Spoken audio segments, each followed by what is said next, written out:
Coming up, the Brooklyn Nets receive positive news on the Kevin Durant injury front. Will he, though, push to come back before the All-Star game? And how does his health and the potential playoff push for Brooklyn impact what the Nets and Sean Marks do at the trade deadline? We break it all down next. You are Locked On Nets, your daily Brooklyn Nets podcast. Part of the Locked On Podcast Network, your team every day.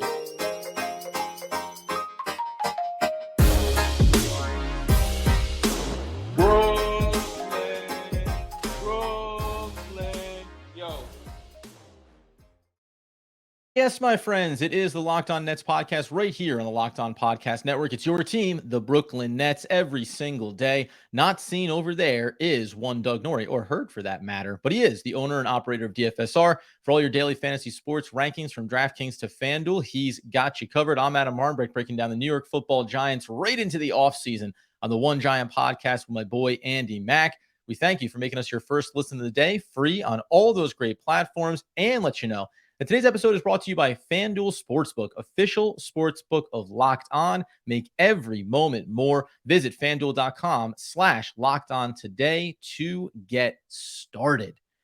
And where we get started is taking a look at a couple of things. First and foremost, the Kevin Durant injury update that has everyone at least feeling positive that there isn't any setbacks. He's starting to get a little bit of running and on-court working. And we'll touch on that a little bit deeper in a second. And then we'll take a look at the trade deadline. Some of the rumors already saw Rui Hachimura goes from the Wizards to the Lakers. So two teams in the Lakers and the Nets that seemingly felt like they were in similar waters at the start of this season. One of them, the Lakers, has now made a move. They're trying to push in that direction. And we'll break down a little bit deeper where some of these teams now are starting to signal and what the price point could be to improve the Brooklyn Nets roster, specifically around Serge Ibaka and, of course, Naz Reid from the Timberwolves being mentioned in the most recent set of circles. That being the case, though, we said at the top there, Kevin Durant and the injury update. So he's back on the court. He's doing work. They like what he's doing. You're going to see a little bit more activity from him over the course of this week and is set to be reevaluated in 2 more weeks. Now, there were a couple of quotes from him around wanting to be a part of all the big events, meaning the All-Star game that'll be coming up, obviously, in that break. I, in this moment, find it hard to think that if in 2 weeks, and we look at the schedule right now, that he gets reevaluated, and we feel good. It's all glowingly positive. So there's nothing, there's no negativity around the fact that it looks like he's progressing on the right path, and it's not going to be anything that lingers beyond what we assumed about that month-ish kind of timeline. Hasn't played. Last game was January 8th. So you add another couple of weeks on here. It's the beginning of February. And obviously that large All-Star break, which falls right in and around, because we had talked about this previously. February 15th is the last game that the Nets will play against the Miami Heat. And then it's a 9-day layoff over that All-Star break before they come back on Friday, February 24th. So if you tack on the 2 weeks, you can start to say from the 23rd, 24th, you give it another couple of weeks, it's right in there around Phoenix, Chicago, Philadelphia, building up towards the All-Star break, potentially, that Kevin Durant will get reevaluated, and then we'll see where he stands. But if you're the Brooklyn Nets, shy of it being that he's 100% healthy and it's all good, if he were able to come back and play a couple of games before the All-Star break, great. Then playing in the All-Star game is fine. I do not see a world where his first step back onto the basketball court is going to be in the All-Star game. So it'll be interesting to see what happens when they reevaluate him. It also probably, if we're being honest, depends on how the Brooklyn Nets play. We know that later tonight they'll take on the Philadelphia 76ers. We'll be in on YouTube breaking down that post-game live. They're coming off of 2 wins over Utah and Golden State after losing those first 4 games without KD. So you have the 76ers, the Pistons, the Knicks, the Lakers, the Celtics, obviously that matchup they just can't quite get over the hump with. And then you have those aforementioned Washington Wizards who traded away Rui Hachimura, but seem to be holding on to Kyle Kuzma. When you look over this length of the schedule, you just have to kind of sit there and say, well, if we win, let's put it in the context of take me all the way to February 13th and the Knicks, right? Or the 11th with Philadelphia for that meeting there.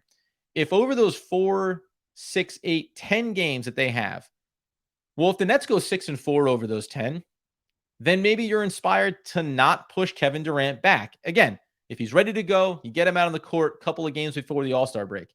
If you go 4-6, and then you put yourself in the combination where you're 8 losses, would be 10 losses over his absence, right? And just 6 wins. So a 6-10 record without him. Then maybe you want to push, if he's healthy, to get those couple extra games before the All-Star break, because winning a couple more games could actually be significant. And then we know that deadline there is going to fall smack in February 7th after the Phoenix game. By the time they play on Thursday the 9th, the deadline will have passed. So also the decisions that they're going to make here are going to be predicated on that as well. I don't see any reason to push Kevin Durant. Again, the spectrum where maybe the team is struggling or just keeping their head above water, sure. But you have to take the big picture into account here. And as it stands right now, one of the things that we talked about when looking at the Brooklyn Nets and saying, what do they need to do in the absence of Kevin Durant? Well, a big part of it was just keep your head above water in the standings. Don't fall too far. Now, those first 4 losses were pretty brutal, but then they pick up the 2 wins in a row. And now they're sitting there with a game and a half up on Cleveland in the 4 seed still. And you can start to see it, right? They have 3.5 game lead over the Miami Heat, who are the 6th seed. And that was the benchmark that I had set. Don't fall below the 6th seed for whatever reason, because then you're only 1 or 2 steps away from talking about the play-in discussion and all that kind of nonsense. And coming out of the Kevin Durant injury, coming out of the All-Star break, you don't want to put this seismic pressure on, well, we need to be winning 3 out of every 4 games for the next 2 or 3 weeks before we feel like we've solidified ourselves. So I think that that's a big part of it too. And honestly, these games, we mentioned Philadelphia twice in there, mentioned Boston in there too, right? So there are some big matchups, and the Miami Heat matchup next month on the 15th. That one is pretty darn huge for this team, because if you win it, you push them a little further away. We mentioned the Knicks in there as well. So all these things are going to make it possible for the Brooklyn Nets to stave off any real issues in the absence of Kevin Durant and be able to bring them back. The other part then that we're going to talk about is, what do you do between now and the trade deadline? Some things have already, the buzz is already happening here. I mean, we're on the 25th of January, so you only have a week and a half before you really get into crunch time around the deadline. Teams have already signaled what they're going to want for certain players, what they're willing to let guys go for, and it starts to ask the question, and we've said this before, how all in are the Brooklyn Nets potentially going to go here? What is their breaking point? And who else is going to be competing for some of the same players that they're interested in? We take a look at Naz Reid, which has been a hot name coming out of the Minnesota Timberwolves, and then also another connected to Kevin Durant, Serge Ibaka, who could be looking to find himself a new home and might not come with that big of a price tag. We'll dive into that next. But the first thing that we're going to do is go ahead and tell you about our friends over at FanDuel. That is because when you talk about getting excited about our new sports betting partner for Locked On, it's because they're the number 1 sports book in America, FanDuel.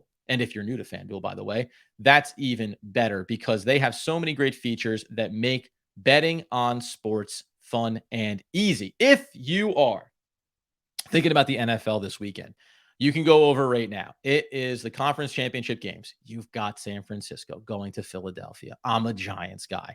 You can get 2.5 points for San Francisco at -105 over there, or on the money line at 120, +120 on the money line. I say go for it, friends. Not just because I want the Eagles to lose badly, but because San Francisco has that defense. Brock Purdy is no longer Mr. Irrelevant. Dive in on that. Or the Bengals and the Kansas City Chiefs, man. You can get 104 plus for Kansas City on the money line. They're getting 1.5 at home. It's absolutely insane, and FanDuel has got you covered over there for whatever your needs may be going into this big NFL weekend. You can, of course, get it all over on the app that is safe, secure, and super easy to use. So, football fans, do not miss out. Place your first $5 bet, and you will get $150 in free bets, win or lose, at FanDuel.com/LockedOnNBA. That's right. You do your first $5 bet, and you're going to get $150 in free bets, win or lose, at FanDuel.com/LockedOn. Make every moment more with FanDuel, the official sportsbook partner of the NFL. Okay, so one of the things that Doug and I, we've touched on a couple of times, we said, what's more important, getting a defensive-minded member of the backcourt, adding someone that can supplement what Nicholas Claxton has done so well this year, being just a defensive stalwart, the blocks, the offensive game that's now taking that next step in its evolution. But how do you make sure that you have that little bit of depth? How do you safeguard against the growth and expansion of Ben Simmons coming off the back injury, getting acclimated, and frankly, living up to expectations in some form or fashion? What has been interesting to me is when we talk about, and this one comes over from a lot of different people, obviously reporting on it from Shams, Sharania, also been reporting on it from Adrian Wojnarowski, but nice article over on Nets Daily from Net Income, which just kind of encapsulates all this stuff, pulls all the threads over. And it had been originally reported from Michael Scotto that the Timberwolves center Naz Reid has drawn interest from the Clippers and from the Nuggets, and also heard that the Nets have inquired about Reid, so there will be competition for him in Minnesota should Minnesota choose to move him, though the price for the upcoming free agent wouldn't be significant. So the reason why some people have brought him up over the last couple of weeks in the comments on YouTube, in our chat, etc., over on social, and a lot of times my hesitation was, and if you're Minnesota and you want to get the value for an impending free agent, I totally get it. But some of it was just to do with the health kind of the Minnesota Timberwolves and Rudy Gobert being in and out. And obviously you're waiting for Cat to get back onto the court. And I just wondered, what are they willing to do before they know how healthy they're going to be for the back stretch of this season? And Naz Reid has stepped in and played very well for them in their absence. And when you look over at the Western Conference and you see that the Timberwolves are sitting in the 9th spot, they're 24-25, like there's all these little factors. And maybe this season, because of Cat's injury, just isn't going to pan out quite the way Minnesota had originally hoped. So you go over, here's the things that I like about it. And I'll mention Serge Ibaka inside of this breath a little bit too, because I've always said this. If you're going to make a move, it's weird because with Kevin Durant and Kyrie Irving, Ben Simmons, the construction of this current roster, which now has a lot more veterans, you brought in Royce O'Neal, TJ Warren, right? All of these guys to go along with Seth Curry, to go along with Joe Harris. You think that Sean Marks' approach might be going with more veteran experience talent because those are guys that have been there and done that. And that's where the Serge Ibaka factor comes in. Why I like the idea of a Naz Reid is because 23 years old. And yes, he's going to be a free agent. But if you go and make the trade for him now, then that helps mitigate, potentially say you like him. Say he's a free agent target that Sean Marks has already identified, saying, hey, after this season, if Minnesota's not bringing them back, we'd love to get into the conversation with a player like this. Well, we know because of the cap constraints for the Nets, they wouldn't be able to walk into free agency and bring in a player at whatever dollar amount. It's why they've had to live in some of those lower level. It's why they had to take chances on a Sumner, on a Warren, right? Low cost, maybe some high reward buys in the offseason.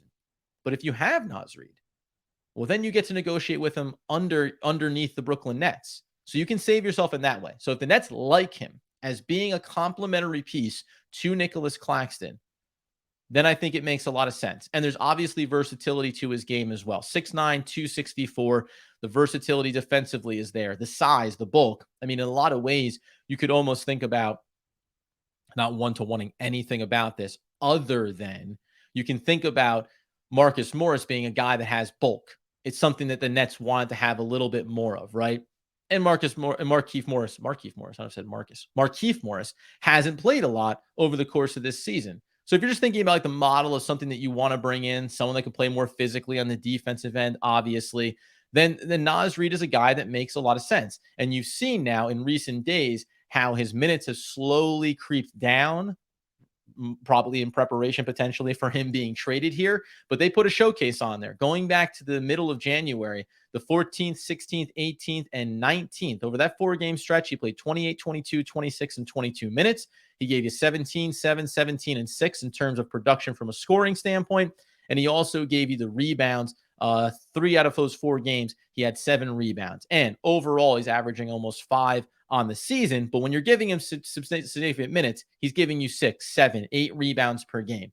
I think it makes a lot of sense. And the other biggest factor when we talk about free throw shooting for him is going to be that on the season overall for Naz, he is currently shooting, I think it was, I want to make sure I got it right.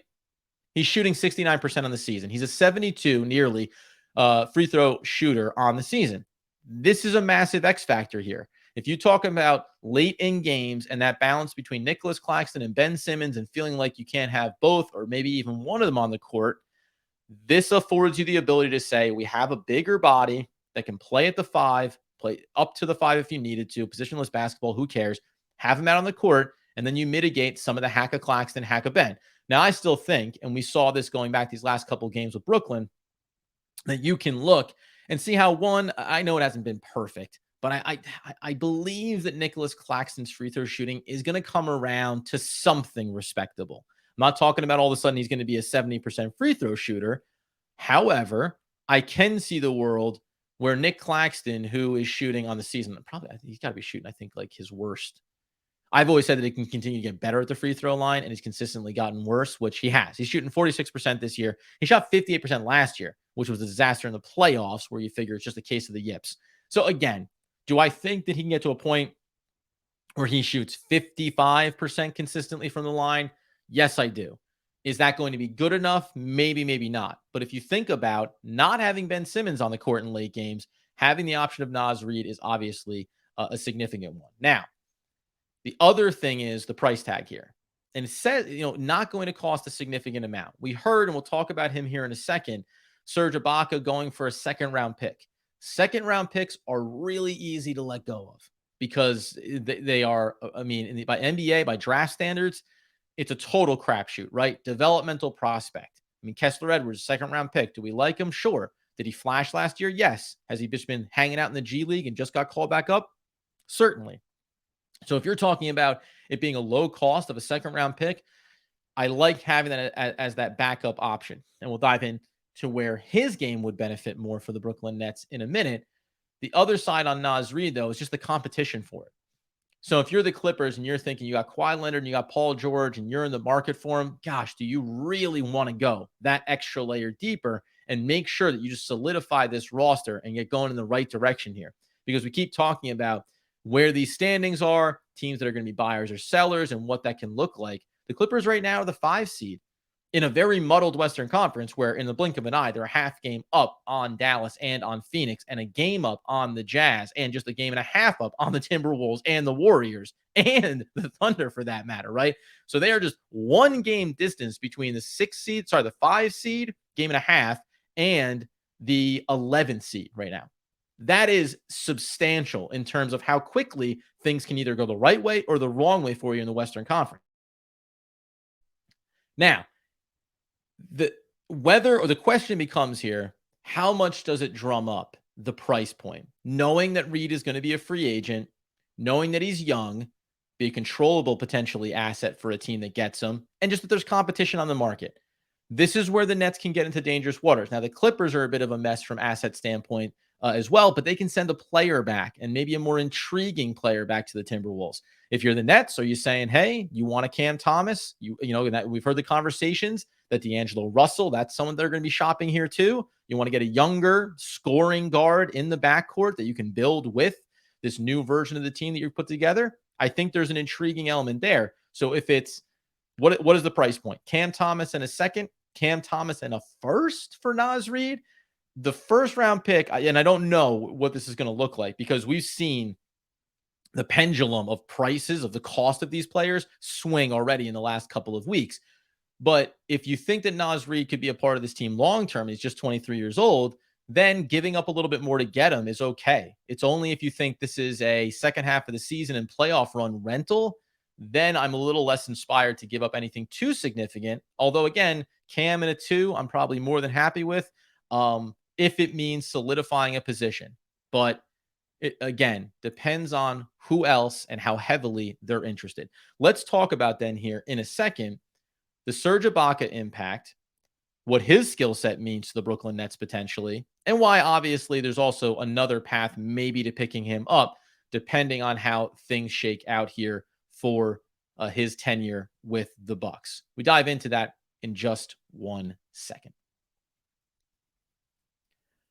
Okay, so the Serge Ibaka of it all for the Brooklyn Nets is looking at a player in a really different way because Naz Reid is not a three-point shooter in any facet of his game. Naz Reid is 6'9", 264.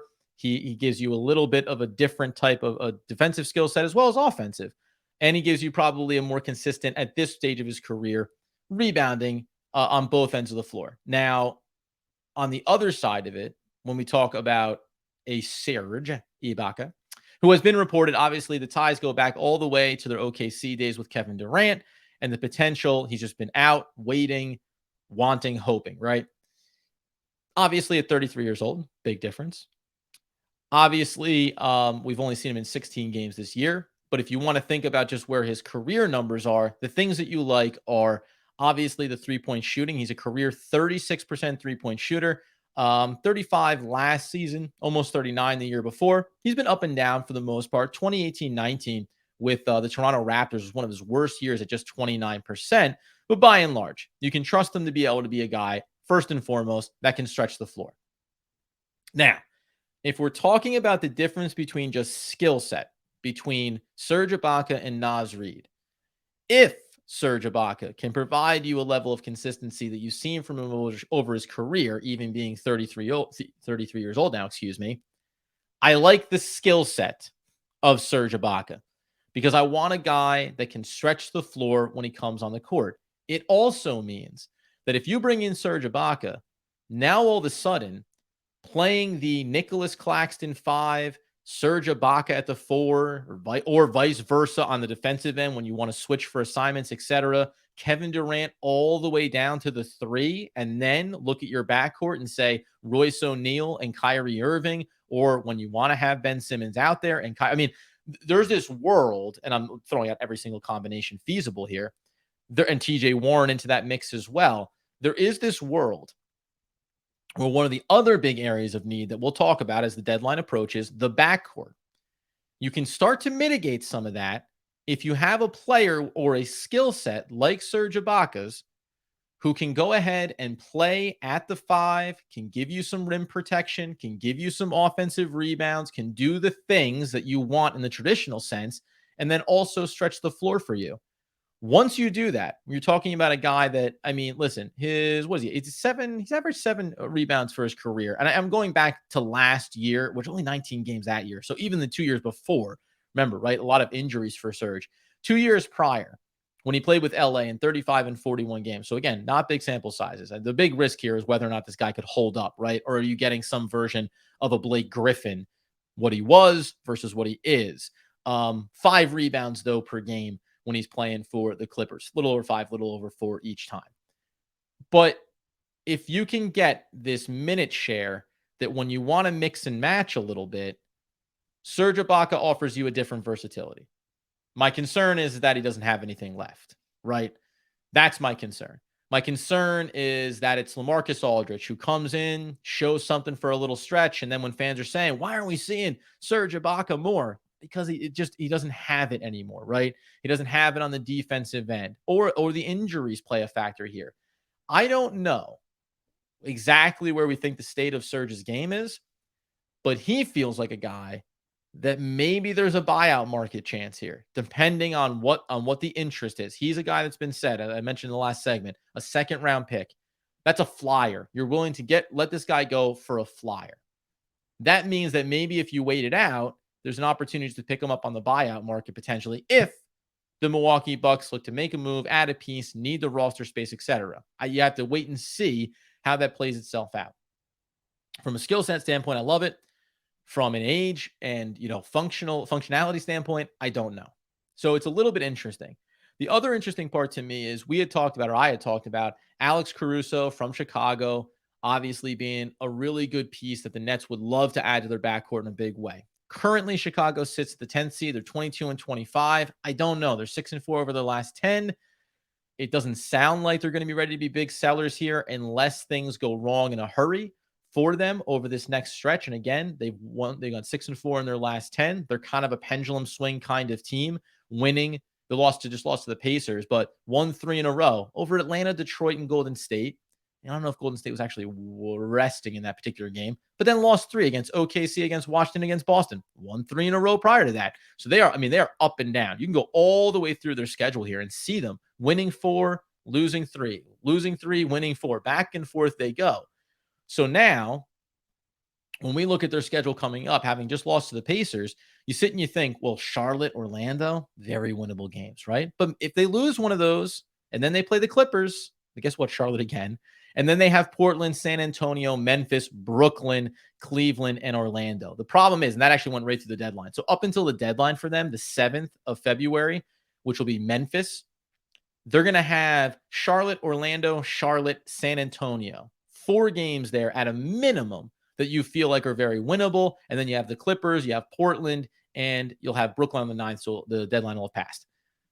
But if they're still treading water in that area, it's going to be hard for me to think that they're sellers. There's other guys like that in the backcourt that I'd like to see the Nets maybe have conversations around.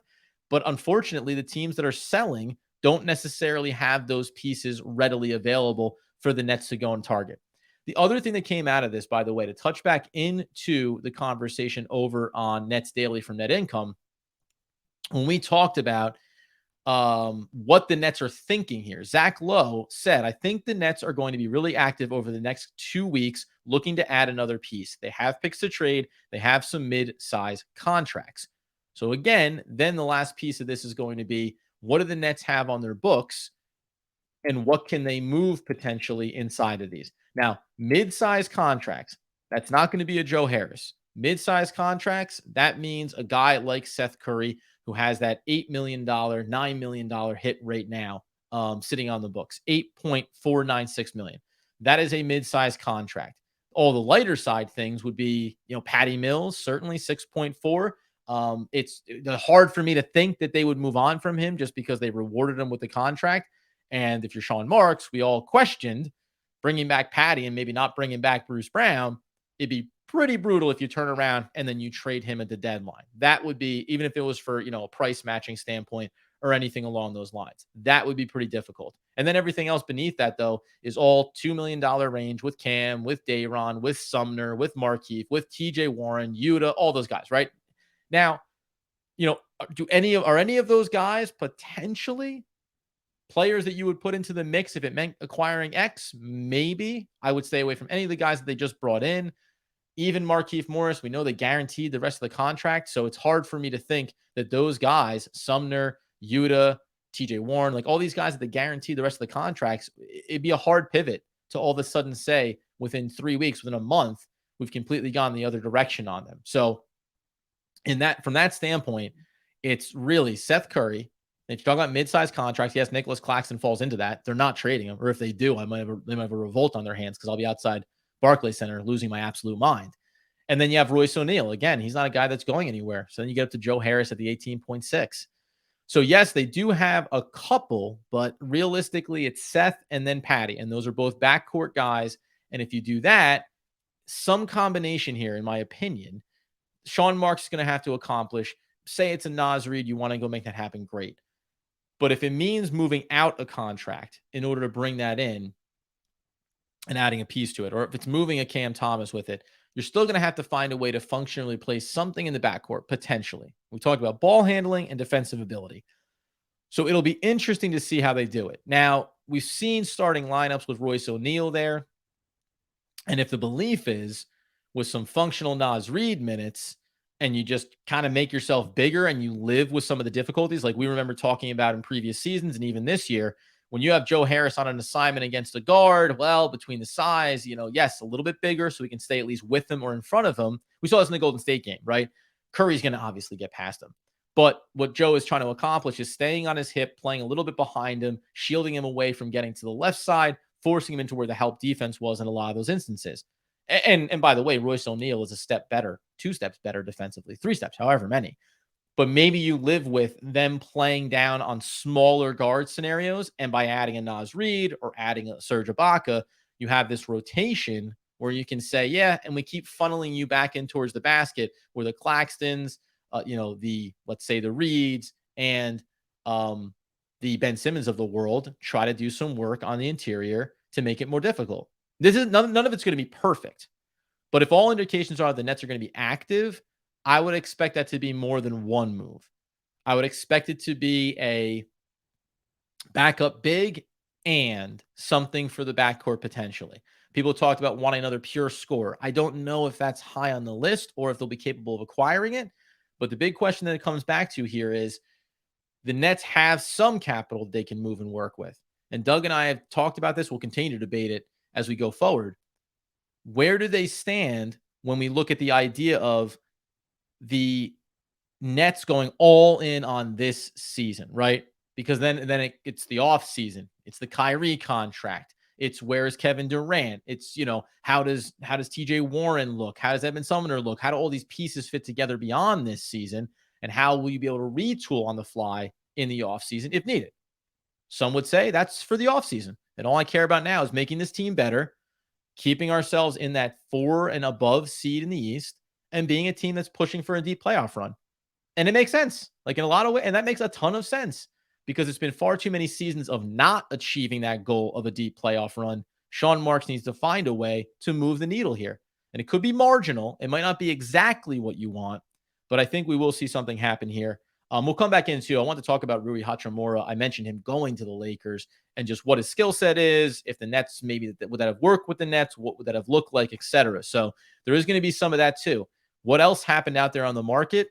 And then should the Nets have been involved in that? So we'll do a little bit of retroactive grading depending on who gets moved here as well. We've got the Philadelphia 76ers Wednesday night post-game coverage coming at you on YouTube. Be sure you get over there, as Doug would tell you. Turn on those alerts so you know when we're going live. You get us on that podcast feed. We're breaking it all down. And as we always say, or as I always say, with no Doug Norrie here, there is no quote short of simply saying, I miss my friend, and I can't wait until he's back so we can keep talking all things Brooklyn Nets basketball.